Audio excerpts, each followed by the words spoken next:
There's an argument circulating right now about the Iraqi dinar that almost nobody in this community is making, and it may be one of the most compelling pieces of the entire puzzle. We're going to get into that today, but first, we need to address the elephant in the room. The deletion of the 3 zeros narrative is back in the headlines, and predictably, people are panicking. So let's slow down, think through what these articles are actually doing, and then connect it to something far more interesting that history gives us a very clear window into. Because here's the thing, if you understand how Kuwait handled its own currency crisis in the early 1990s, the picture you get of Iraq today looks very different from what most people assume. Let's start with the basics. A new article has surfaced featuring the Iraqi government spokesperson, essentially denying any official plan to change the national currency or remove the 3 zeros from the dinar. He confirmed that what's being circulated publicly is not based on any formal governmental decision. He also addressed Iraq's current financial position, describing it as a temporary liquidity challenge rather than any deep structural failure, something manageable through existing economic tools. Now, the surface reaction to an article like that is usually one of two things. Either people panic, assuming Iraq is about to redenominate and wipe out any potential gain for investors, or they shrug it off entirely. Neither response captures what's really happening here. Let's talk about what the Central Bank of Iraq actually does.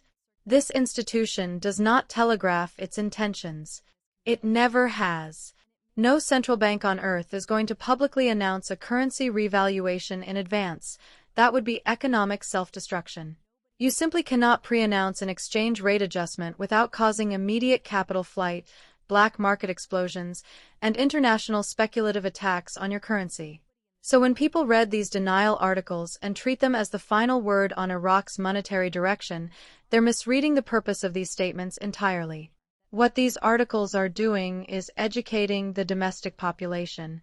They serve as public-facing communication aimed at Iraqi citizens who hear rumors and need reassurance about their savings and daily transactions. They are not written for international investors. They are not signals to watch. And critically, a denial from the government spokesperson is not evidence that nothing is happening. It is standard operating procedure for any country managing a sensitive monetary transition.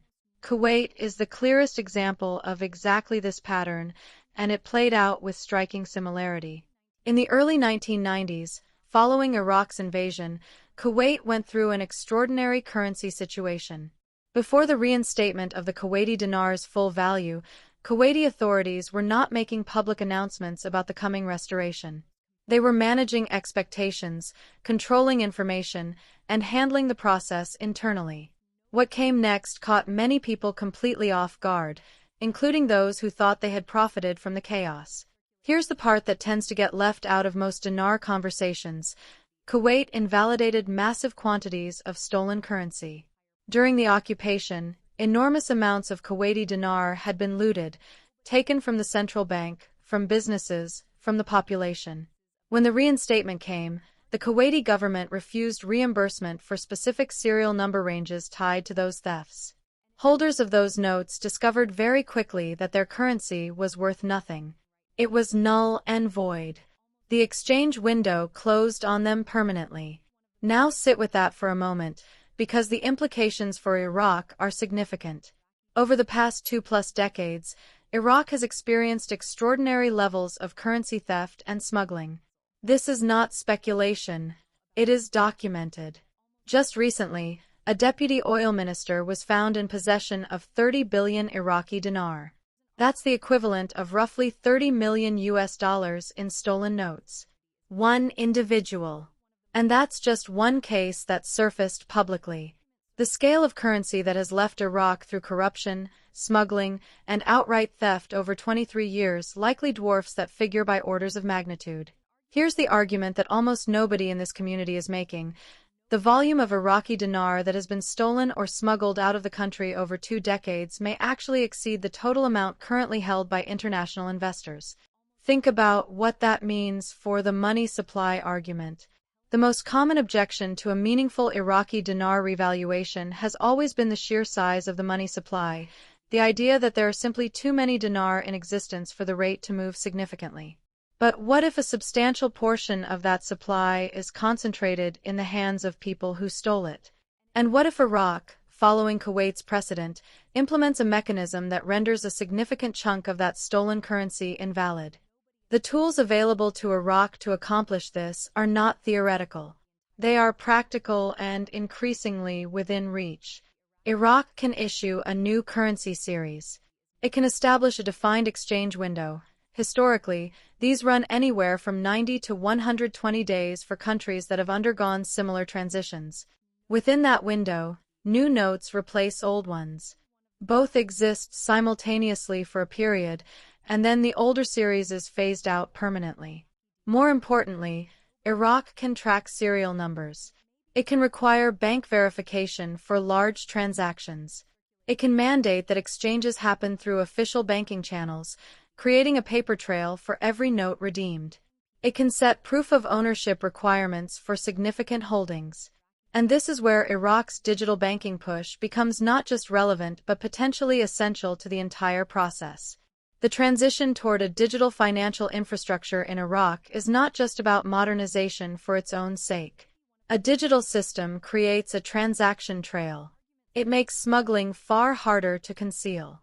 It allows the Central Bank of Iraq to monitor where money flows, flag suspicious patterns, and identify currency that cannot be legitimately accounted for. The deputy oil minister who was caught with 30 billion dinar, under a more robust digital system, that kind of accumulation becomes increasingly difficult to hide in the first place. And if the CBI can track serial numbers and designate certain note ranges as non-redeemable, just as Kuwait did, then the effective money supply shrinks dramatically, not gradually over years, but essentially overnight. This is the scenario that history supports, that logic supports, and that Iraq's own digital transition appears to be laying the groundwork for. None of this is confirmed. None of this should be treated as a guarantee of any specific outcome. But as a framework for understanding what a genuine Iraqi currency reform could look like, it holds up considerably better than the simplistic, too many dinar, can never revalue argument. There are also three broad scenarios worth considering when thinking about how a currency transition in Iraq might actually unfold. The first is a pure rate change with no new notes issued, a straightforward revaluation of the existing currency. This is the most unlikely scenario. It would leave the current note series in circulation without a clear mechanism to pull that supply out of the market, which creates practical problems for any rate adjustment. The second scenario, and the most probable, is a simultaneous revaluation and redenomination. New notes are issued with a new exchange rate. The old notes remain valid for a defined exchange window, 90 to 120 days being the historical range, and then the old series becomes void. This approach accomplishes multiple things at once. It introduces lower denomination notes appropriate for everyday commerce at a higher rate. It creates a clear deadline that pushes currency holders to come forward. And it gives the CBI the opportunity to scrutinize large exchanges, flag suspicious serial numbers, and refuse redemption on currency it can identify as stolen. The third scenario is a gradual withdrawal of older note series over a longer timeline, a slower, more incremental approach. This is possible but carries more complexity and leaves a longer window for manipulation. The most operationally sound version of this transition, and the one most consistent with both Iraq's stated goals and international precedent, remains that second scenario, a concurrent revaluation and replacement of the note series, with a compressed but clearly defined exchange window. What adds urgency to watching all of this closely right now is the transition at the top of the Central Bank of Iraq. A new governor has taken over, and early indications suggest the institution is moving with unusual speed. Personnel changes at the CBI level are not cosmetic events. They signal policy direction, and when those changes align with the kind of broad-based financial reform Iraq has been building toward, the digital banking infrastructure, the anti-corruption enforcement, the ongoing effort to reintegrate with the international financial system, the timing becomes something worth paying attention to. None of this tells us a specific date. None of this tells us an exact rate. What it does tell us is that the architecture of a genuine currency reform is more developed in Iraq today than it has been at any prior point. The pieces, digital banking, serial number tracking, new governor, international integration efforts, and a sustained public education campaign about currency transition do not appear to be coincidental. The broader takeaway here is this: the deletion of the 3 zeros articles that keep surfacing are not evidence of a redenomination without revaluation. They are evidence of a public education process. Kuwait ran a similar campaign before its reinstatement. The denial from the government spokesperson fits the historical pattern of how countries manage these transitions without pre-announcing them. And the argument about the money supply, long considered the knockout blow against any meaningful Iraqi dinar revaluation, may be far weaker than it appears once you factor in the volume of stolen and smuggled currency that could be rendered invalid through a Kuwait-style exclusion policy, combined with Iraq's expanding ability to track and verify currency through its digital financial system. This is worth watching. The next several weeks could provide considerably more clarity on the direction Iraq is moving, and the signals are worth reading carefully rather than reacting to on the surface. Stay informed. Stay grounded. And if you found this analysis valuable, consider subscribing so you don't miss future updates. New videos drop regularly, and most viewers who watch consistently aren't even subscribed to the channel. Drop your thoughts in the comments below, especially if you want to challenge the money supply argument. That conversation is worth having.